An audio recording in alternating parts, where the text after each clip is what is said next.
Orient bell tiles studio से आप देख रहे हैं एबीपी न्यूज। नमस्कार, मैं हूं चित्रा त्रिपाठी। शाम के 5 बजने वाले हैं। एबीपी न्यूज पर वक्त है सबसे बड़े डिबेट शो महादंगल का।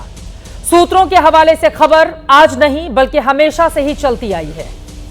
कई बार जो खबर आज सामने आती है वो सूत्रों के हवाले से कई दिन पहले से चल जाती है और कई बार सूत्रों की खबर गलत भी साबित होती है।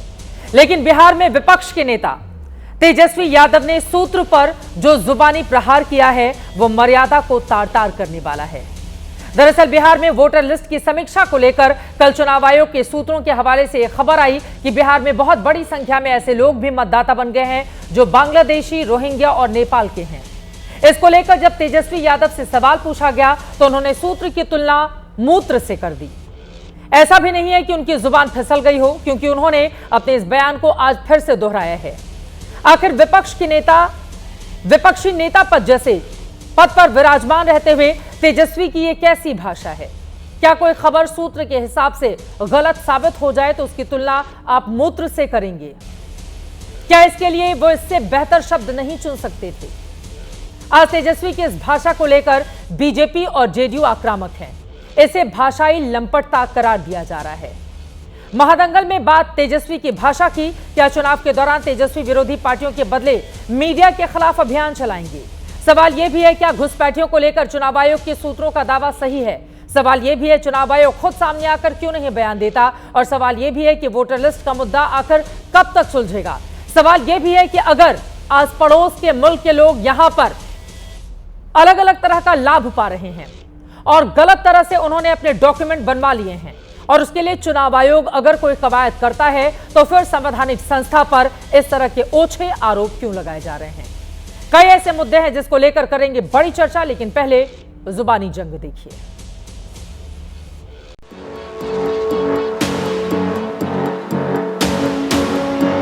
आयोग के बोले कि उनका भी शायद नाम है, सूत्र बोल रहा है, आयोग नहीं बोल रहा है। हमने बोला इनके सूत्र को हम मूत्र समझते हैं कि वही सूत्र है जो कब्जा करा रहे थे अभी पाकिस्तान में, इस्लामाबाद, लाहौर, पेशावर, कराची, सब कब्जा दिया था इनका। ये वही सूत्र है, देश है सब। प्रतिक्रिया देने में भाषाई लंपटीकरण नहीं होना चाहिए। अरे भाई, आप विपक्ष के नेता हैं, आपको इस बात का एहसास नहीं है किस शब्द का आप इस्तेमाल कर रहे हैं? तो हम तो सीधे तौर पर कहेंगे कि लगता है कि अपने घर में भी ऐसे ही भाषा का इस्तेमाल करते हैं। ये बड़ी अफसोसनाक बात है कि एक कॉन्स्टिट्यूशनल बॉडी खुद ऑन रिकॉर्ड पे बात नहीं कह रही है और एक कॉन्स्टिट्यूशनल बॉडी ये रिपोर्ट दे रही नहीं देने वाले सोर्सेज से मालूम हो रहा है। ये कौन है सोर्सेज भाई?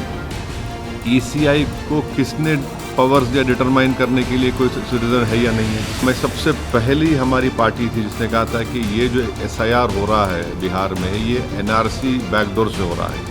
वो साबित हो मीडिया कर्मियों के सामने और किसी के भी मनुष्य के बारे में इस तरह की टिप्पणियां करना केवल तेजस्वी यादव कर सकते हैं। में नेपाली, बांग्लादेशी हैं तो ये बड़े चिंता की बात है, क्योंकि इसी इलेक्टोरल रोल से अभी 1-1.5 साल पहले पार्लियामेंट का चुनाव हुआ है। मोदी जी उसी इलेक्टोरल रोल से चुनकर प्रधानमंत्री बने हैं। तो क्या इलेक्शन कमीशन ये मान रहा है, स्वीकार कर रहा है कि जिस इलेक्टोरल रोल से लोकसभा का चुनाव हुआ उसमें बहुत सारे बांग्लादेशी या दूसरे गैर कानूनी लोग वहाँ पर उस इलेक्टोरल रोल में हैं? इलेक्शन कमीशन जो भी अभी कार्रवाई कर रही है, हम समझते हैं कि कोई गलत नहीं है। हमारी राजनीतिक पार्टियां बिहार में विशेष करके हैं या राष्ट्रीय पार्टियां जो बिहार में सक्रिय होना चाहती हैं, इनके मतदाता मात्र बांग्लादेश और म्यांमार के हैं और जिनके कटने से इनकी बड़ी चिंता होगी।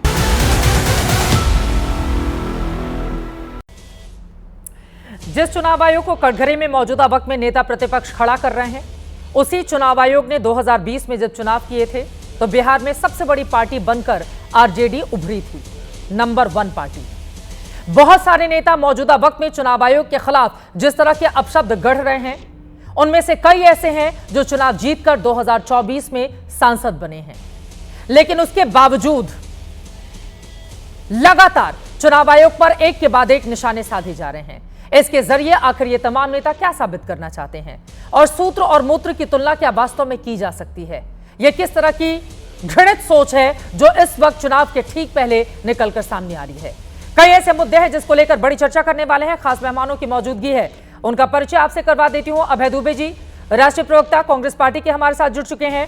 के शर्मा जी, राष्ट्रीय प्रवक्ता भारतीय जनता पार्टी के हमारे साथ मौजूद हैं। अभिषेक झा जी, प्रवक्ता जेडीयू के आपको टीवी स्क्रीन पर दिखाई दे रहे हैं। हमारे साथ AK वाजपेयी जी, प्रवक्ता LJPR के जुड़ चुके हैं। कुछ देर में पवन वर्मा जी, प्रवक्ता जनसुराज के जुड़ेंगे, और अनवर पाशा जी, आप प्रवक्ता RJD से भी हमारे साथ रहेंगे। सबसे पहले आपसे शुरुआत करते हुए के शर्मा जी, चुनाव आयोग को कटघरे में वो खड़ा कर रहे हैं, लेकिन मुझे लगता है अभय दुबे जी, पहले आपसे ही शुरुआत कर लेती हूँ। अभय दुबे जी, सूत्र और मूत्र की क्या तुलना की जा सकती है?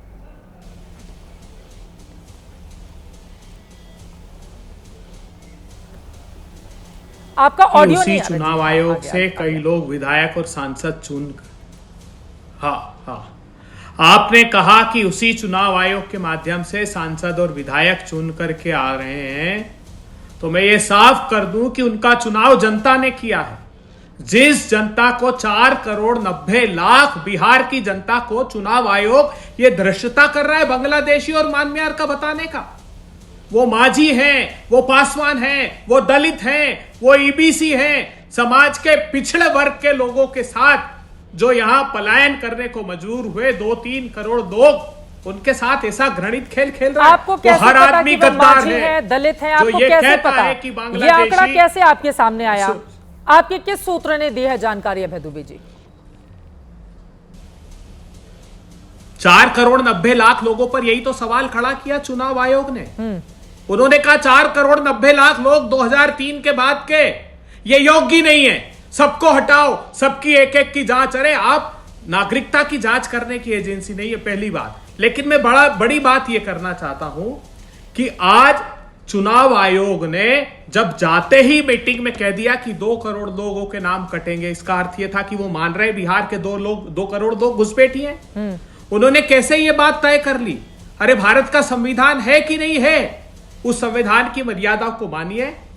हमने कहा कि अगर वो आदमी गद्दार है जो ये कहता है कि ये बांग्लादेशी है, पाकिस्तानी है, तो उनकी पहचान उजागर करे चुनाव आयोग का वो अधिकारी, नहीं तो वो भारत का गद्दार है।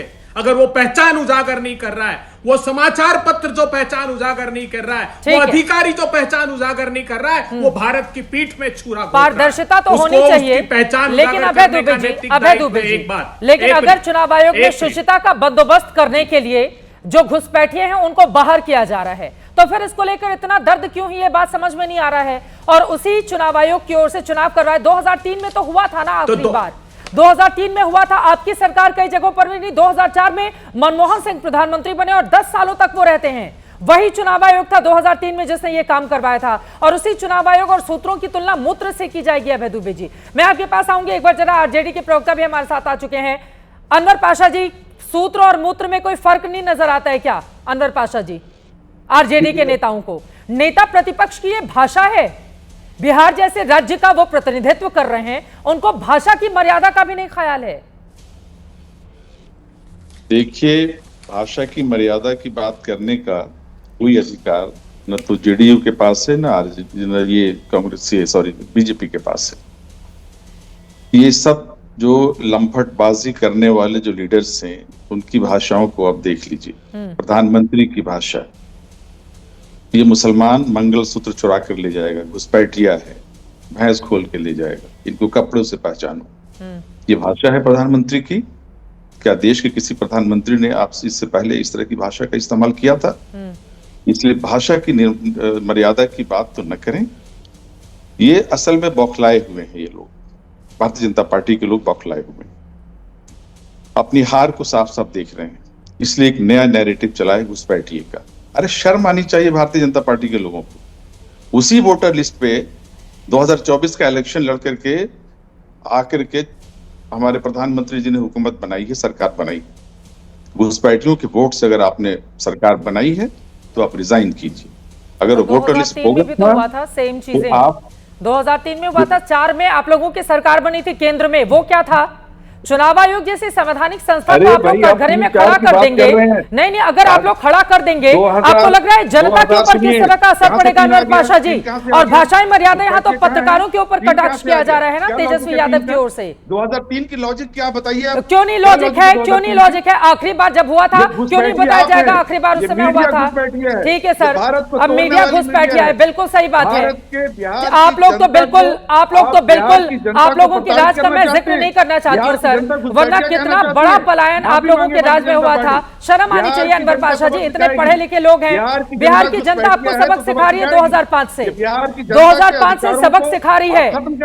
चुनाव आयोग जैसी संवैधानिक संस्था आपके सवालों के घेरे में, पत्रकार सवाल पूछ ले उसके लिए इतने अपशब्दों का इस्तेमाल किया जाएगा। जितने भी संवैधानिक संस्था है हर जगह उसी तरह की बातें। मीडिया है आपकी, हाँ बिल्कुल सर, आरजेडी के नेताओं से नहीं सीखना है पत्रकारिता। सर गटर होंगे आप लोग, भाषाई मर्यादा को मत तार-तार कीजिए, मत तार-तार कीजिए। बिहार की जनता देख रही है, बिहार की जनता देख रही है, बिहार की जनता देख रही है अनवर पाशा जी। गटर छाप दिमाग आपकी है, ये पत्रकारों को गटर बोलना छोड़ दीजिए, आप लोग छोड़ दीजिए। उन्माद आप लोग फैलाते हैं, उन्माद आप लोग फैलाते हैं और कतई बर्दाश्त नहीं किया जाएगा इस तरह की भाषा। अगर पत्रकारों के खिलाफ एक भी शब्द आप लोग बोलेंगे तो जनता के बीच जाइए, जनता के बीच जाइए, मुद्दे को गिनाइए, मुद्दे को गिनाइए अनवर पाशा जी, मुद्दे को गिनाइए। एक लाइन रट कर आ गए हैं, वही बोलते रहेंगे। सूत्र से ज्यादा गंदा चरित्र हो गया सूत्रों का। किसका सूत्र है? कौन सा सूत्र है? सूत्रों के हवाले से तो बहुत बड़ी बड़ी खबर आपकी आरजेडी को लेकर भी है। बहुत सारी चीजों का ख्याल रखते हैं हम लोग और सूत्र हमेशा गलत साबित नहीं होते हैं अनवर पाशा जी। और एक गटर छाप दिमाग आपका होगा, आपका होगा, आपका होगा। लोगों को एक्सपोज करने के लिए सूत्र ही काम आते हैं और अगर सूत्रों को इस तरह की भाषा का आप इस्तेमाल करेंगे तो फिर आप लोगों के ऊपर सर अगर कुछ जगहों पर इस तरह की बात आ गई तो फिर आप आगे। मैं ये थोड़ी ना कह रही हूँ कि 100% और मैंने कभी नहीं बोला ये कराची पर हमला हो गया है, कभी नहीं बोला। शर्म आनी चाहिए झूठी मीडिया को, शर्म आनी चाहिए सांप्रदायिक मीडिया को, बहुत शर्म आनी चाहिए जातिवादी सही जा रहे हैं आप, सही जा रहे हैं आप, चाहिए आपको। सही जा रहे हैं की भाषा की मर्यादा की बात करते हैं, अपने दामन पे झांकिए। बिल्कुल दामन पे झांक कर देख रही हूँ, बिल्कुल दामन पर झांक कर देख रही हूँ, लेकिन शर्म आप लोगों को ज्यादा आनी चाहिए। बिहार की जनता के प्रति जवाबदेही तय करने के बजाय आप मीडिया से झगड़ रहे हैं। देश की एक सेकेंड सर, बिहार की जनता रोजगार नहीं मिलने से परेशान है, बेरोजगारी से परेशान है। बाढ़ में वहां पर किस तरह के हालात होते हैं, नेताजी लोग ट्वीट करते हैं, गरीबों का हाल वहां पर क्यों इस तरह का है, उसकी बात करने के बजाय यहां पर आ जा रहे हैं आप मीडिया को समझाने के लिए। मनुवादी मीडिया बोलने वाले जातिवादी दिमागी है आप लोगों के पास। के शर्मा जी, लेकिन ये सही बात है ना, चुनाव आयोग क्यों नहीं सामने आकर बोल देते? सभी पार्टियों को ये मांग करनी चाहिए कि चुनाव आयोग तो सामने आए, जिसके ज़हन में जो सवाल है उसका जवाब दे वो। के शर्मा जी देखिए, चित्रा जी, चुनाव आयोग ने इन्हें समय भी दिया था, बुलाया भी था, बैठा भी था, इनसे बात भी किया, लेकिन सब झूठ है, इसको समझना ही नहीं है। उसके लिए क्या है, बुलाया था, मैंने खबर पढ़ी थी, इनको बंद कराइए सर, बोला था अनवर पाशा जी प्लीज। अब ये मत कहिए, हम लोगों ने स्टोरी चलाई थी चुनाव आयोग की ओर से, चुनाव आयोग की ओर से विपक्षी नेताओं को बुलाया गया था और उसमें कोई भी बड़ा नेता नहीं पहुंचा था लेफ्ट का छोड़कर। ये बहुत गलत बात है, ये बहुत गलत बात है, ये बहुत गलत बात है। उसी चुनाव आयोग के नेता प्रतिपक्ष बने हैं तेजस्वी यादव। के शर्मा जी अपनी बात पूरी कीजिए, फिर बाकी लोगों के पास जाऊंगी। ठीक है सर, उसी से जीते हैं आप 75-78 सीटें बिहार में। चित्रा जी होते रहेंगे ये लोग भाई। चुनाव आयोग भी सवालों के घेरे में, चुनाव आयोग भी, मीडिया भी बदनाम है, अपने मुद्दे जनता तक पहुंचा नहीं पा रहे हैं। बाकी सारी की सारी संस्थाएं यहाँ पर कटघरे में खड़ा कर दी जाएंगी। अरे जनता तक मुद्दे पहुंचाते आपको मीडिया के सपोर्ट की जरूरत नहीं पड़ती, बैठकर यहाँ पर रोना रो रहे हैं। के शर्मा जी अपनी बात पूरी कीजिए, फिर बाकी लोगों के पास जाऊंगी। सर लोकप्रिय नेता है तो जनता उनको दे देना पूरी की पूरी आप बहुमत के लिए, उनको बोल लेने दीजिए, फिर मैं आ रही हूँ। बोले के शर्मा जी, जो सवाल पूछा था मैंने आपसे। चित्रा जी, मुझे समय दीजिए, मेरा समय बर्बाद किया है, इसलिए मेरे को पूरा समय दीजिए। बोले नहीं बोले, क्योंकि मैं सत्ताधारी दल से और मुझे इन दोनों विरोधियों का जवाब देना। मैं इसलिए कह रहा हूं कि देखिए, सब चुनाव आयोग ने समय भी दिया, इनको बुलाया भी, इनके पास खोखले तर्क हैं, किसी तरह की सत्यता नहीं है, तो इनको चिल्लाना है तो गाली बक रहे हैं पहले से। ये तो चुनाव आयोग को छोड़ा है क्या? और अभी मैं कांग्रेस के प्रवक्ता को सुन रहा था, इस गंदी शब्दावली का प्रयोग किसने शुरू किया? इनके नेता पवन खेड़ा एक सप्ताह पहले चुनाव आयोग को धमकी दे रहे थे, चेतावनी दे रहे थे। आपके चैनल पे मैं ही था जो उस बयान को मैंने बताया था, आपने भी चलाया। तो वहां से इन्होंने बदतमीजी करना, गाली गलौज और इस तरह धमकी चमकी, ये सब जो है ये कांग्रेस और इस गठबंधन जो बनी है इनकी, एक घमंडिया गठबंधन की एक आदत सी बन गई। क्योंकि लगातार चुनाव हारते हारते बौखलाए नहीं है, बिलबिला रहे हैं लोग। अभी मैं सुन रहा था अभय दुबे को, बड़ा आश्चर्य, वो कह रहे हैं कि जो चुनाव जीत के आते हो तो जनता जिताती है, आप जनता का अपमान कर रहे हैं। बिल्कुल सही अभय दुबे जी, जनता ही जिताती है। वही महाराष्ट्र का जनादेश को आप पानी पी पी के कोस रहे हैं, क्यों? वो जनता ने नहीं दिया है वोट, उस जनता ने वोट देके नहीं जिताया महाराष्ट्र में, और आपको नहीं हराया है। रोज राहुल गांधी जो है झूठी बातें लेके खड़े होते हैं और पूरे कांग्रेसी मिलके उस झूठ को आगे प्रोपेगेंडा बनाते हैं, चुनाव आयोग को बदनाम करने की कोशिश करते हैं। ठीक है, वो जनता का वोट नहीं है। बिल्कुल। ये कहां से दोगला चरित्र लेकर आते हैं? मैं एक बात और पूछना चाहता हूं चित्रा जी। हाँ, एक उनका सवाल है, दोगला चरित्र लाते कहां? मैं आ रही हूं अभय दुबे जी। अब मैं अपनी उस बात पर, अब मैं इस पे आता हूं, मैं इस पे आता हूं। पवन खेड़ा की बात छोड़ दिए, अभी मैं सुन रहा हूं इनसे कि ये कह रहे हैं, अरे भाई आप जिस शब्दों का प्रयोग कर रहे हैं, आप किसके लिए प्रयोग कर रहे हैं? मीडिया के लिए। आपको किसने बताया कि चुनाव आयोग फलाना है फलाना? आप रोज बैठ के अपने यहाँ प्रेस कॉन्फ्रेंस करके चुनाव आयोग पर झूठे आरोप लगाते हैं। किस आधार पे लगाते हो भैया? आपको केवल नफरत इस बात से है कि देश के चुनाव आयोग संवैधानिक संस्था को कैसे उसका विश्वास खत्म किया जाए। ये कांग्रेस का हिडन एजेंडा। ठीक है, मैं जवाब ले देश के अंदर, लेकिन ये चुनाव आयोग की जिम्मेदारी है जिसके अगर आपसे सवाल पूछा जा रहा है तो आप सामने आकर प्रेस कॉन्फ्रेंस करके तमाम सवालों को एड्रेस करें।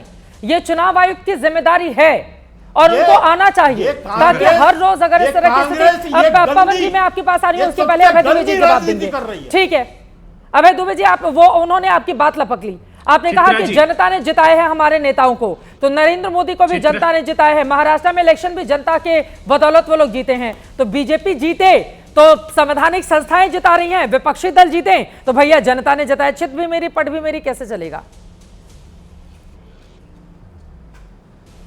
पवन खेड़ा जी ने सवाल पूछे चुनाव आयोग से कि बताइए एक एक घर में महाराष्ट्र में 4-4 हजार वोटर रजिस्ट्रेशन कैसे हो गया? हमें वो वीडियो फोटोग्राफ्स दे दीजिए वहां के, हमें फोटो लगी हुई वोटर लिस्ट प्रोवाइड करा दीजिए। आज तक हमको प्रोवाइड नहीं कराई, और ये 6 जनवरी 2025 को बिहार की लिस्ट किसने नोटिफाई की? यही चुनाव आयोग ने। मतलब ये घुसपैठिए भर रहा था बांग्लादेश के और पाकिस्तान के। ये देखिए, पवन खेड़ा ने चेतावनी दी है, बोलना बंद कीजिए। पवन खेड़ा ने चेतावनी दी है। वो आदमी गद्दार है। आप पहले जो देश के प्रजातंत्र को कुचलने की कोशिश करता है, तुम जैसा। आप पहले बयान पढ़ के आइए। अब अगर 6 जनवरी 2025 को ये सूची जारी कर दी इलेक्शन कमीशन ऑफ इंडिया ने, तो क्या वो गद्दार है?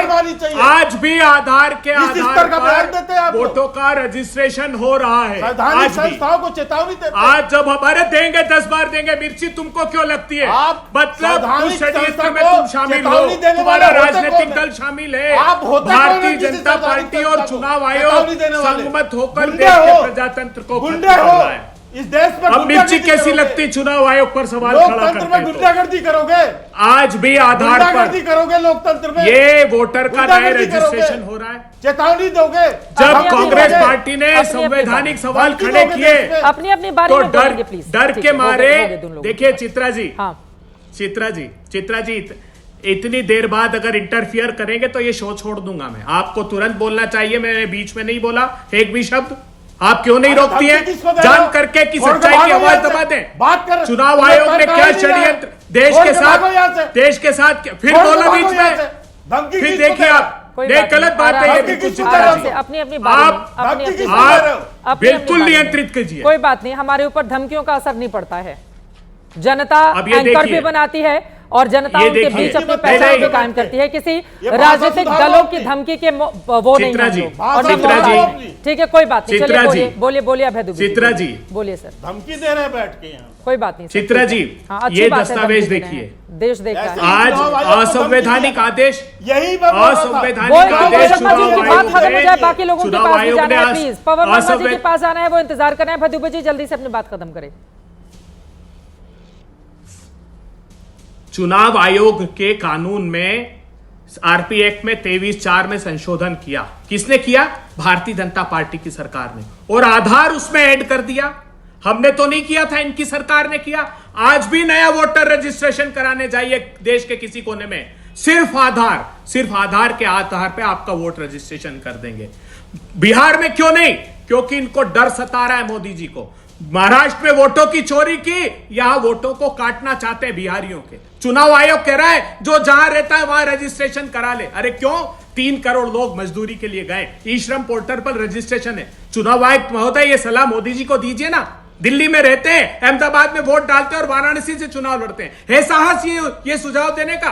क्या संवैधानिक आधार है उसका? अरुण जेटली साहब ने कहा 2002 में कि ये जो एसआईआर की प्रक्रिया है, ये सिटीजनशिप से इसका कोई लेना देना नहीं है। हम नागरिकता की पहचान करने। आपका ऑडियो किसी वजह से चला गया है पवन वर्मा जी के पास में जाते हुए, तो मान लिया गया होता बात अरुण जेटली का। अगर अरुण जेटली जी ने कहा था नहीं पहले पवन वर्मा जी और भी बहुत मेहमान है हमारे साथ। अभिषेक झा भी हमारे साथ मौजूद हैं, AK वाजपेयी जी भी जुड़े हुए हैं। पवन वर्मा जी आपके पास आते हुए, पवन वर्मा जी ये जो लड़ाई चल रही है, पहले सूत्र और मूत्र वाली टिप्पणी पर मैं चाहूंगी। आप पूर्व राज्यसभा के सांसद भी रहे हैं, इस तरह की राजनीति क्या सूट करती है बिहार को?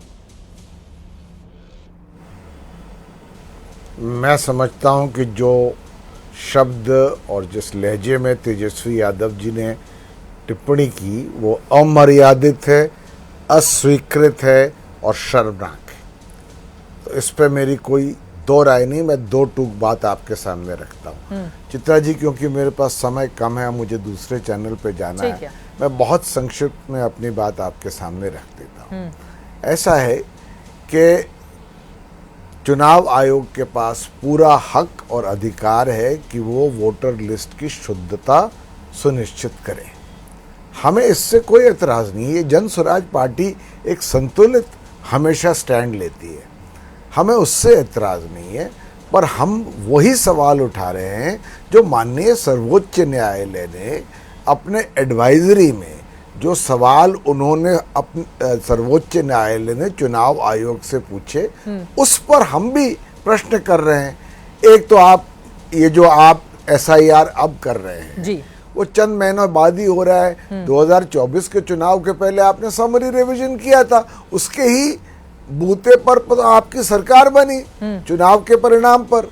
अब चाहे कुछ चंद महीने बाद आप एक SIR कर रहे हैं, उसके लिए आपने काफ़ी समय नहीं दिया है। जून में प्रक्रिया शुरू की है, तो उस पर सर्वोच्च न्यायालय ने भी सवाल पूछा था। सर्वोच्च न्यायालय ने ये भी पूछा कि भाई आप Aadhaar card, voter card, ration card क्यों नहीं ले रहे, और उनको एडवाइस भी दी पर इस पर एक बार आप एक फिर से विचार कीजिए। यही सवाल हम भी पूछ रहे हैं। और है कि तीसरी बात, मान लीजिए कि वोटर लिस्ट में घुसपैठियां हैं, और हो सकता है कि हर प्रदेश में कहीं ना कहीं घुसपैठियां हैं, उनको निकालना जरूरी है। बिल्कुल। पर अब ये कह देना कि बिहार में इस समय में जो आपने दिया है, इसमें आप निर्धारित कर सकती हैं कि कितने घुसपैठिए हैं, कितने नहीं है, और इस प्रक्रिया में अगर एक जेन्युइन वोटर अपना वोट न डाल पाया, क्योंकि आपने जो प्रक्रिया अपनाई है वो ऐसी है, इतने कम समय में अपनी नागरिकता को स्थापित न कर सका, तो उसका मुआवजा क्या है? मैं तो सवाल पूछता हूं चुनाव आयोग से, लोकतांत्रिक मेरा हक है। क्या करे चुनाव आयोग? भाषा में पूछता हूं, क्या करे चुनाव आयोग? अगर अभी नहीं करे तो कब करे? आप यही सलाह दे दीजिए, कब करना चाहिए चुनाव आयोग को? नेताओं को कब सूट करता है चुनाव आयोग अपना काम करे? बिल्कुल बिल्कुल, आप बहुत अच्छा प्रश्न है। मैं तो कहता हूं चुनाव आयोग को यही काम बहुत पहले शुरू करना चाहिए था। 13 करोड़ आबादी है बिहार की, 8 करोड़ वोटर हैं। जब चुनाव 2024 में खत्म हुआ, अगर आपने तय किया था कि SIR बिहार में करना है, तो आप जनवरी में शुरू करते ना। और इसको सुनिश्चित करते एक अच्छे प्रयोग के साथ, जिसमें एक मतदाता कम से कम आश्वस्त हो जाता कि जो आपने किया है उसके लिए समय फॉर अपील भी है, आपने सबको काफी समय दिया है। आप तो जून में एक्सरसाइज शुरू कर रहे हैं। अफरा तफरी मची हुई है चित्रा जी जमीन पर, और जो 2 करोड़ 3 करोड़ बिहारी बाहर है उनको तो समझ ही नहीं आ रहा कि करें तो कहां से करें। माता पिता की तिथि जन्म की कहां से लाएं? बिल्कुल। तो मैं आपसे ये नहीं कह रहा कि चुनाव आयोग के पास ये अधिकार नहीं है, मैं कह रहा हूं अगर यही करना था तो आप इसको एक और सुचारू ढंग से करते, जिसमें आज बिहार में हर मतदाता आश्वस्त होता कि वो एक लोकतांत्रिक व्यवस्था का एक हिस्सा है और उसकी नागरिकता पर कोई प्रश्न। आप ये कह रहे हैं कि पहले कर लिया जाना चाहिए था, और चुनाव के कुछ महीने पहले इस तरह की प्रक्रिया को अचानक से अंजाम देना मतदाताओं के बीच भ्रम पैदा करता है। बहुत धन्यवाद आपका। अब मैं बाकी लोगों के पास जाते हुए मैं फौरन आ रही हूं आपके पास AK वाजपेयी जी, लेकिन पहले मैं जेडीयू का रुख करना चाहूंगी। अभिषेक झा जी, जो सवाल वो पूछ करके ऐसा लग रहा है आनन फानन में सब कुछ हो रहा है, और यही आनंद फानन में होना मतदाताओं के मन में भी क्या भ्रम पैदा करता है। और सूत्र और मूत्र वाले बयान पर भी आप लोगों की टिप्पणी, उन्होंने कहा कि आप लोगों की ओर से भी तो इस तरह की भाषा का इस्तेमाल किया जाता है। अभिषेक झा जी,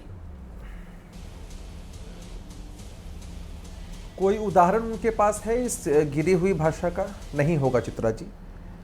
अमूमन आप बहुत ही गंभीर मुद्दों पर डिबेट करती हैं, आपका चैनल काफ़ी प्राइम है, प्राइम टाइम शो में दर्शक जुड़ते हैं, देखते हैं, लेकिन आज कितना दुर्भाग्यपूर्ण सब कुछ लग रहा है कि वो जो घटिया बयान तेजस्वी यादव जी की तरफ से दिया गया, उसको कहीं ना कहीं टैगलाइन और हेडलाइन बनाकर हम सबको डिबेट करना पड़ रहा है। लोकतंत्र में हर किसी के पास अपने विरोध को दर्ज कराने का अधिकार होता है, लेकिन जिस तरह से तेजस्वी यादव जी ने खासकर मीडिया को टारगेट करते हुए, चुनाव आयोग को तो टारगेट करते ही थे, हमको तो टारगेट करते ही थे, और अब आप लोगों को टारगेट करते हुए तेजस्वी यादव जी ने जिन शब्दों का इस्तेमाल किया है, हम कड़े शब्दों में उसकी निंदा करते हैं, भर्त्सना करते हैं।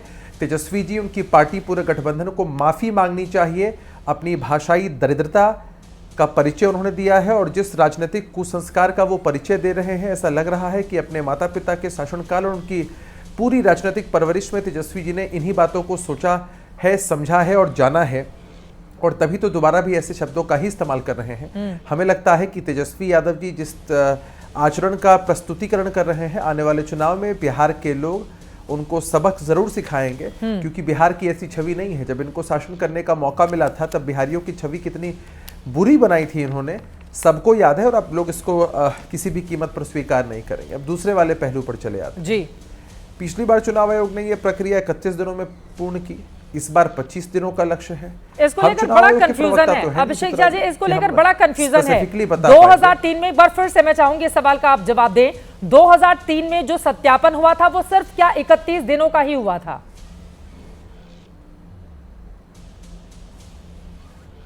नहीं, जो तथ्य हमेशा चुनाव आयोग की तरफ से रखे गए हैं, उनकी पदाधिकारियों की तरफ से रखे गए हैं, उसमें यही बात सामने आती है।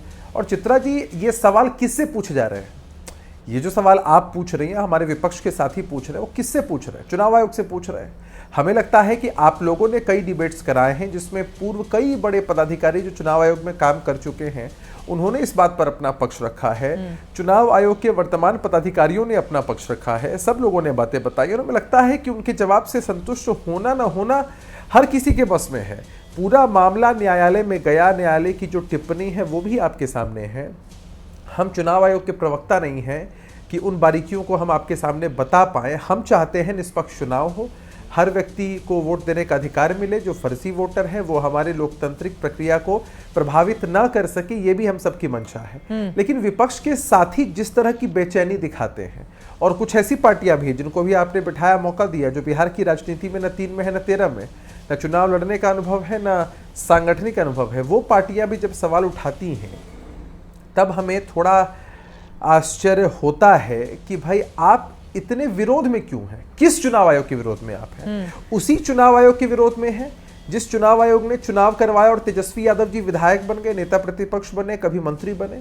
या उस चुनाव आयोग के विरोध में आप हैं जिसके मार्फत चुनाव होता है और राहुल जी और प्रियंका जी सांसद बन जाते हैं? बिल्कुल, कई लोग जीत करके आते हैं। ठीक है। अगर उसी चुनाव आयोग के खिलाफ ये सभी लोग हैं तो हम तो कहते हैं कि जिस खेल में आपको रेफरी पर भरोसा नहीं है उस खेल को मत खेलिए, इस्तीफा दे दीजिए ना। इस्तीफा देकर साबित करिए कि ये जो आप बातें कह रहे हैं सचमुच आपके मन के अंदर भी ये जहर है। क्योंकि चित्रा जी, इन सब के बावजूद एक ही बात की चिंता हमें सता रही है कि लोकतांत्रिक जो प्रक्रिया है और जिस तरह से जो स्वायत्त संस्थाएं हैं उनकी क्रेडिबिलिटी पर क्वेश्चन मार्क लगाकर ये समाज में एक जहर घोल रहे हैं। ठीक है, AK वाजपेयी जी का मैं रुख करूंगी, उसके बाद बाकी मेहमानों के पास। वाजपेयी साहब, माफी के साथ आपके पास मैं सबसे आखिरी में आ रही हूं। और देखिए, सबसे ज्यादा परेशानी तो 2020 में आप ही लोगों के लिए रही, जब सारी सीटों पर लड़कर सिर्फ एक ही सीट पर खाता खुला था। 135 सीटों के आसपास आप लोगों ने चुनावी मैदान में आप गए थे। ये जो मौजूदा परिस्थिति बनी हुई है, खासतौर से भाषाई मर्यादा जिस तरह से तार तार हो रही है, पहले तो उनके बयान पर आपकी टिप्पणी, लेकिन चुनाव आयोग को भी सामने आकर प्रेस कॉन्फ्रेंस करके अपने सामने बिठा ले नेताओं को, लाइव सेशन कर दिया जाए, एक पारदर्शिता तो रहे, कम से कम एक पारदर्शी प्रक्रिया रहे, सबको भरोसा हो जाएगा। चुनाव आयोग खुद जिन लोगों की ओर से ऑब्जेक्शन किया जा रहा है सभी से मुलाकात कर लें, उसमें क्या दिक्कत है? AK वाजपेयी जी, पारदर्शिता ही तो लोकतंत्र की पहली शर्त है ना।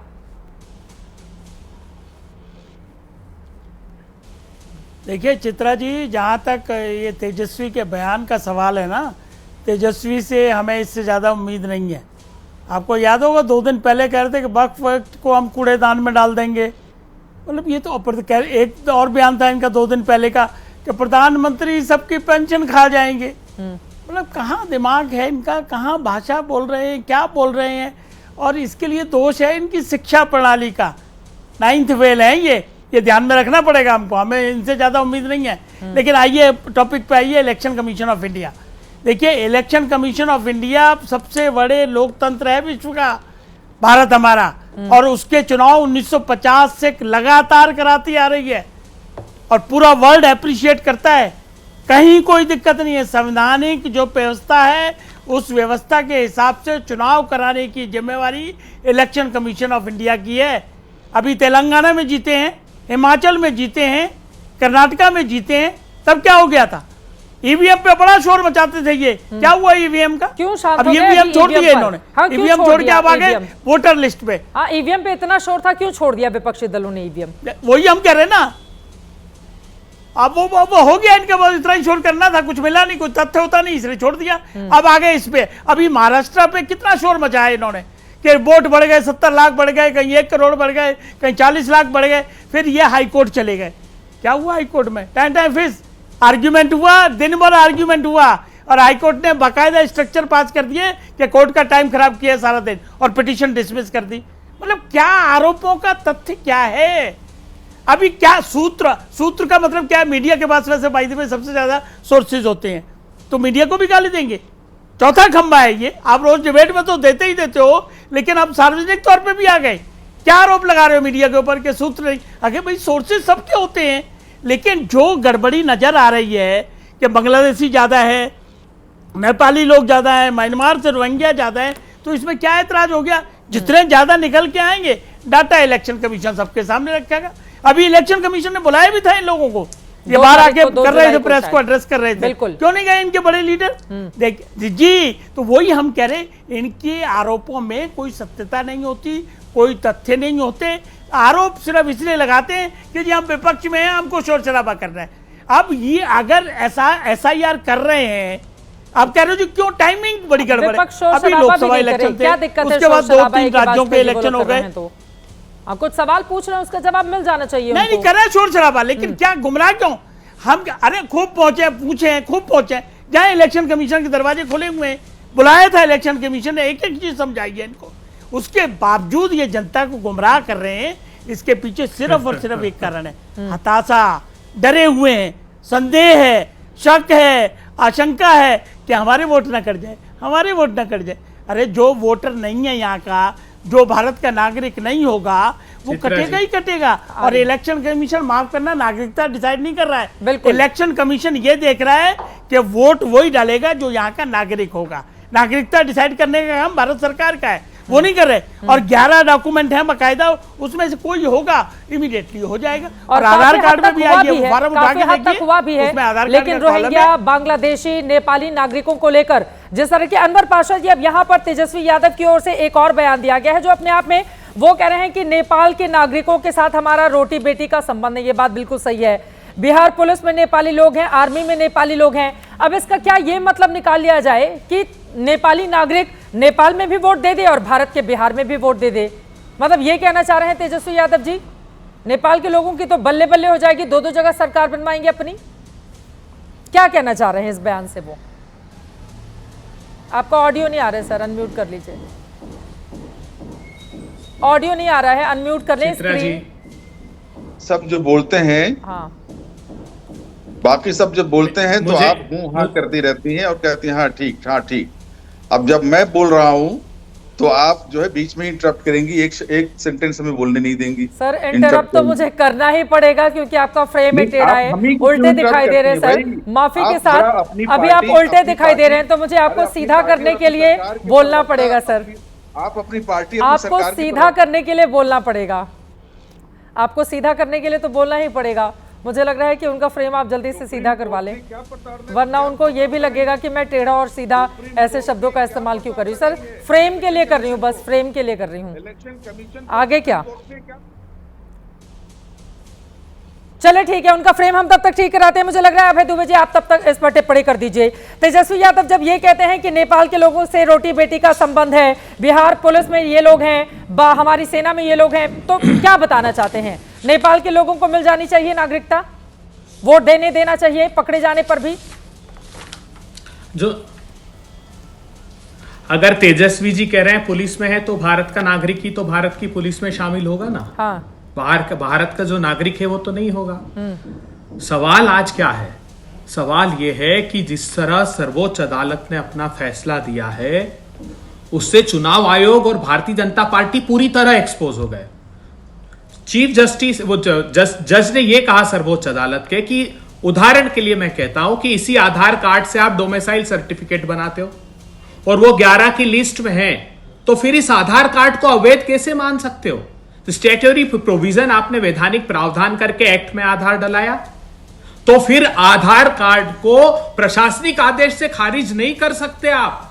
ये चुनाव आयोग ने बहुत बड़ी सीख दी और यही चुनाव आयोग में कोर्ट में बात आई कि 6 जनवरी को 243 बिहार की विधानसभा की जांच की, एक वोट की जांच करके ये पाया कि 12 लाख वोट ऐड किए हैं और 4,09,434 वोट काट दिए। अरुण जेटली साहब ने समझाया था कि एसआईआर की प्रक्रिया बंगाल में और बिहार में कब हुई थी? जब विधानसभा के चुनाव में 2 साल थे और लोकसभा के चुनाव में 1 साल था। आज आप सारे मतदाताओं को अवैध नहीं मान सकते। आपको यह मानकर कि सबके सब 4 करोड़ 90 लाख अवैध मतदाता हैं, यह प्रक्रिया को अंजाम नहीं दिया जा सकता। यह बात अगर वैधानिक हम खड़ी करते हैं तो जो सत्ताधारी दल है उनको तकलीफ होती, इसका अर्थ है कि वो कोई अवैधानिक कार्य करवाना चाहते हैं चुनाव आयोग पर दबाव डाल के। आज 80% उन्होंने कहा फॉर्म हमने कलेक्ट कर लिए। जी चित्रा जी, मैं चुनौती देता हूं, उसमें से 90% सिर्फ साइन कराइए, एक दस्तावेज नहीं है, एक भी दस्तावेज नहीं लिया। अगर आधार कार्ड को और वोटर आईडी को वैलिड कर दिया तो ये जनवरी की जो लिस्ट है ये अपने आप में स्वीकृत मान ली जाएगी। फिर इस एसआईआर की प्रक्रिया मुझे लग रहा है कि आप करिए ना, जैसे ही इलेक्शन खत्म हो जाए आप करिए। ठीक है, इस पर जवाब दे दीजिए के शर्मा जी। देखिए मैं संजीव बताता हूँ। देखिए मैं पहले तो कोट कर दूं कि पवन की ये जो झूठ बोल रहे थे, पवन खेड़ा ने कहा क्या था? पवन खेड़ा ने कहा था मैं चुनाव आयोग को चेतावनी देता हूं। ये भाषा का प्रयोग कांग्रेस पार्टी ने किया, जो बिल्कुल कहा अवैधानिक काम करोगे तो चेतावनी दी जाएगी प्रजातंत्र। ठीक है, अब चुप रहो, याद रखिएगा। शांत रहे भैया। मैं अब इनको शांत, अब मैं दूसरी बात प्रक्रिया लाइन पर अब ये, अरे चुप रहो यार। उसी का परिणाम है कि 3 राज्यों तक सिमट के रह गए। रहिए, गलत बोलते समझ गए? 36 राज्य में उसी का परिणाम है, 3 राज्यों में रह गए हो और इसके बाद अरे भैया आप भी हारे, इसलिए बिहार ये आप भी हारे थे, आप मैं आता मध्य हूं प्रदेश दूसरी हारे, बात पर। छत्तीसगढ़ आप हारे, सुनिए, राजस्थान आप थोड़ा हारे, इसको पंजाब हारे, केरला हारे, पुदुचेरी हारे, वेस्ट बंगाल हारे। कहाँ का ज्ञान चित्रा जी? हाँ ठीक है, बोले नहीं आप भी हारे एक के बाद एक चित्रा जी चुनाव। इनको बंद कराइए। नहीं लेकिन ये अब आता हूं, जनादेश हाँ, अब आपने मैं बताता महाराष्ट्र हूं। का छीना, हाँ, हरियाणा का छीन लिया। अरे बौखला गए हो क्या? है डांट वाट पड़ गई है क्या? कहां से व्यक्तिगत टिप्पणी नहीं, मुद्दे पर। दूसरी मुद्दे पर हाँ मुद्दे पर। हाँ अब मैं मुद्दे पर। आप बताइए, चित्रा जी ने एक सवाल पूछा कि मैं आपको बताता हूं। अभी इन्होंने आधार कार्ड बोलेगा हमारा काम खत्म हो जाएगा सर। अब अभय दुबे एक सेकंड जा रहे हैं। नहीं मैं बोलेंगे, किसने संस्कार दिया? अभय दुबे जी हमारे सूत्रों को, कांग्रेस के बहुत सारे सूत्र हमें खबर देते हैं अंदर की, और वो सही साबित होते हैं अगले ही हफ्ते। और ऐसे न जाने कितने सूत्रों के हवाले से कई सालों से हम लोग कर रहे हैं पत्रकारिता। सर सूत्रों को मत टारगेट कीजिए, सूत्रों को मत टारगेट कीजिए प्लीज। अगर तुम्हें आपके ऊपर तो शोभा बनी देता है। के शर्मा ठीक है, सूत्र हर जगह है हमारे, जेडी में है, बीजेपी में है, चुनाव आयोग में है, हर जगह हमारे सूत्र। के शर्मा जी, के शर्मा ये कहाँ की सुनिए, आपके साथ शो में था, हाथरस में आपने कहा कि 100 करोड़ रुपए विदेश से आए। सुप्रीम कोर्ट ने भीमा कोरेगांव में ये आपका डिबेट खराब करना चाहते हैं। आपका डिबेट खराब कर रहे हैं। एक सेकंड सर, ये आपका डिबेट खराब कर रहे हैं। वोट बैंक का नहीं था, वो एक दलित लड़की से जुड़ा हुआ था, मैं वहां पर हफ्ते भर थी। अब छोड़ दीजिए उस मुद्दे को, मेन मुद्दे पर आते हैं। चुनाव आयोग से इधर डेरेल नहीं करेंगे। उनको बोलने दीजिए ना सर, उनको बोलने दीजिए ना सर, उनको बोलने दीजिए प्लीज। बोले के शर्मा जी।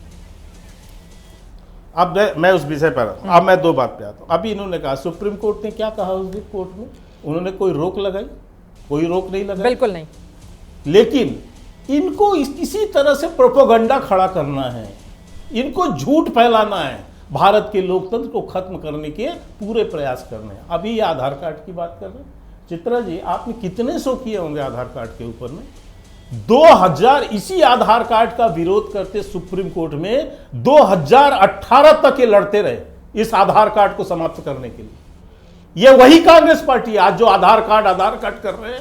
इनके सारे बड़े बड़े वकील आधार कार्ड के विरोध में सुप्रीम कोर्ट में केस लड़ रहे थे और फिर कोर्ट ने फैसला दिया उस पे लिखा और इनको भूख खानी पड़ी के लिए नहीं है ये आधार कार्ड, उस पे लिखा हुआ है आधार कार्ड के पीछे।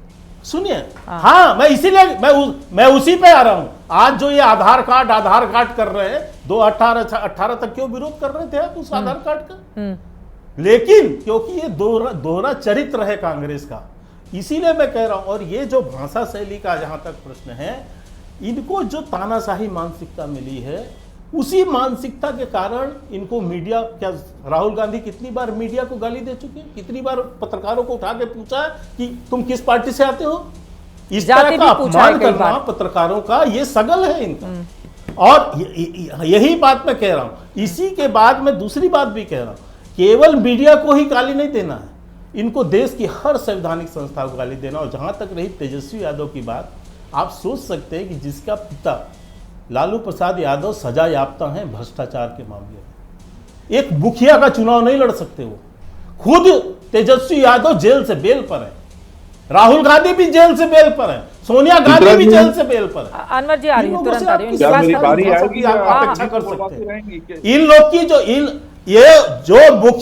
जो मुखिया का चुनाव नहीं लड़ सकता बिहार के अंदर में, वो व्यक्ति वहां पर इनका नेतृत्व कर रहा है। ठीक है, अब अनवर पाशा बोलेंगे, उनका फ्रेम नहीं सही आ रहा था इसलिए उनको रोकना पड़ा था। ठीक है अनवर पाशा जी, ठीक है अनवर पाशा जी। भ्रष्टाचार मीडिया से लड़के, चुनाव आयोग से लड़के, कोर्ट से लड़के, संवैधानिक संस्थाओं से लड़के वोट नहीं मिलेगा अनवर पाशा जी।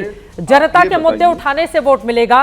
और नेता संघर्ष करता हुआ अच्छा लगता है, हर चीज को संवैधानिक संस्थाओं को कटघरे में खड़ा करता हुआ अच्छा नहीं लगता है। हमारे ही समय में आप बोलती रहती हैं, हमें बोलने दीजिए, जवाब देने दीजिए। क्या ये सच्चाई नहीं है चित्रा जी कि श्री ज्ञानेश गुप्ता जी जो हमारे चीफ इलेक्शन कमिश्नर हैं, श्री ज्ञानेश गुप्ता जी, उन्होंने किस आधार पर ये कहा कि 2 करोड़ लोग बिहार के वोटर लिस्ट से बाहर होंगे? ये आधार क्या था? पहले से आप एज्यूम करके बैठे हुए। अरे आप फॉर्म तो भरवाइए, प्रॉपर तरीके से लोगों को फॉर्म भरने दीजिए, सबको अपनी फॉर्म के साथ डॉक्यूमेंट लगाने का जो प्रोविजन है वो लगाने दीजिए। आपने बिना डॉक्यूमेंट्स को देखे हुए, बिना फॉर्म्स को भरवाए हुए 2 करोड़ लोगों को बाहर कर दिया।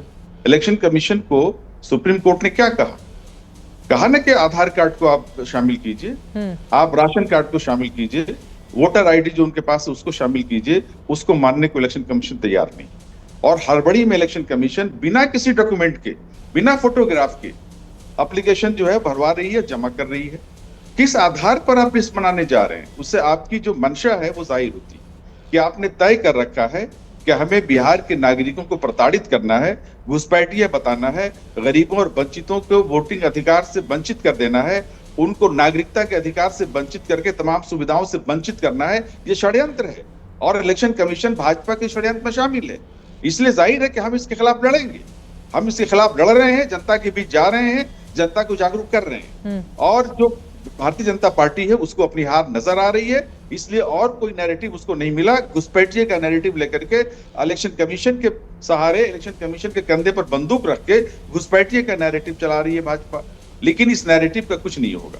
बिहार की जो जनता है वो अपने नागरिक अधिकारों के लिए, अपने लोकतांत्रिक अधिकारों के लिए जागरूक है और वो अपने अधिकारों के लिए लड़ेगी। बिहार और में हम घुसपैठिए नहीं है, आप ये कह रहे हैं बिहार में घुसपैठिए नहीं है? कहां घुसपैठिया नहीं है? और कौन है जिम्मेदार? 11 वर्षों से सरकार में कौन है? वही घुसपैठिए, उन्हीं के लोग हैं ना घुसपैठिए के तौर पर आए हुए हैं। उन्होंने ही बुलाया हुआ है। बॉर्डर सिक्योरिटी किसके पास है? आर्मी किसके पास है?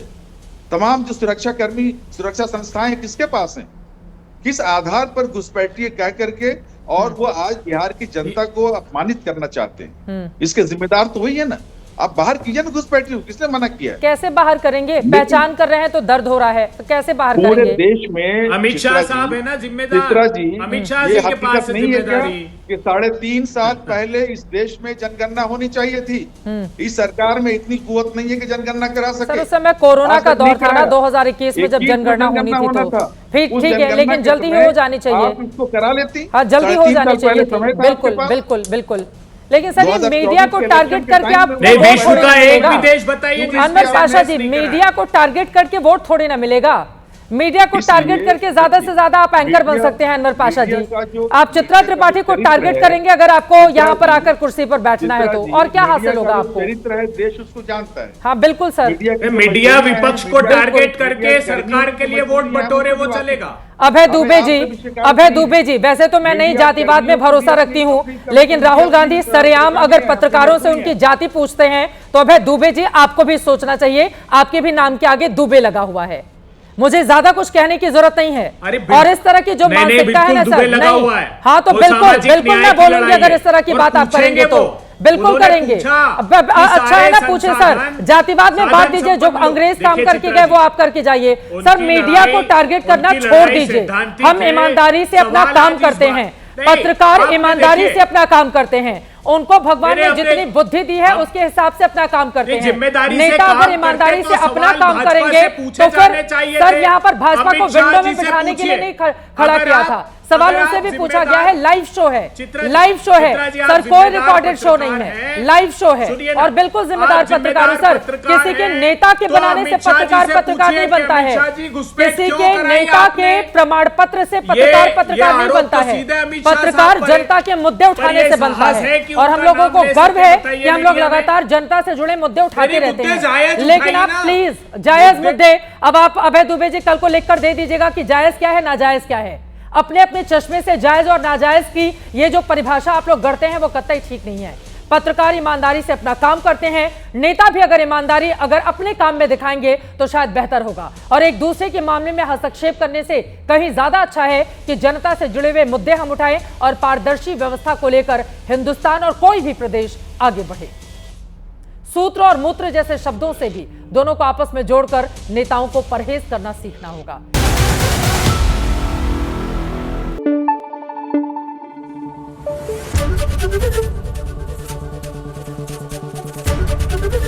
एबीपी न्यूज आपको रखे आगे।